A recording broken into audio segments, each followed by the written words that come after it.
সুধী ভক্তবৃন্দগণ, তুলসী দেবীর রোপণ করলে পরে ভক্তি লাভ হয়। তুলসী দেবীর পূজা করলে পাপ নাশ হয়। তুলসী দেবীকে প্রণাম করলে সৌভাগ্য লাভ হয়। তুলসী দেবীকে প্রদক্ষিণ করলে আত্মশুদ্ধি হয়। তুলসী দেবীকে স্পর্শ করলে দেহ শুদ্ধ হয়।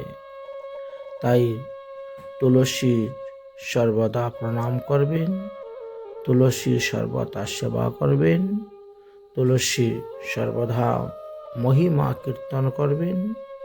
কারণ তুলসীর মধ্যে সমস্ত দেবগণ অবস্থান করেন, তুলসীর মূলে বিষ্ণু অবস্থান করেন, তুলসী বৃক্ষের ডালের মধ্যে দেবগণ অবস্থান করেন, স্কন্দেতে মহাদেব ব্রহ্মা অবস্থান করেন এবং উপরে শাখাতে মহাদেব অবস্থান করেন, অর্থাৎ ব্রহ্মা বিষ্ণু মহাদেব সমস্ত দেবগণ তুলসী বৃক্ষের মধ্যেই অবস্থান করে থাকেন।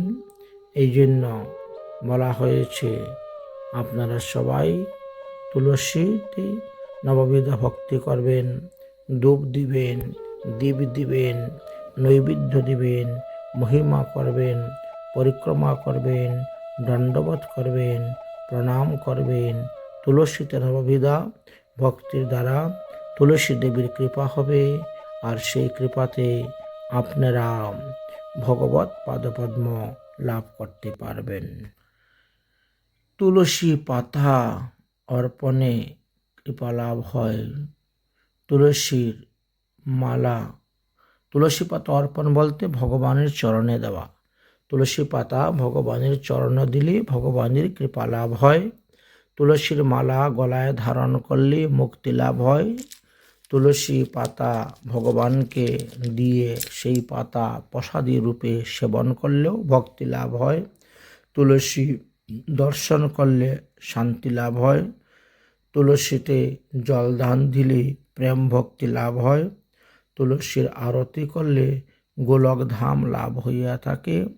অতএব তুলসী দেবীকেও ভক্তি দেবী বলা হয়, বৃন্দে দেবী বলা হয় এবং তিনার কৃপায় ভগবত প্রেম ভক্তি লাভ হইয়া থাকে।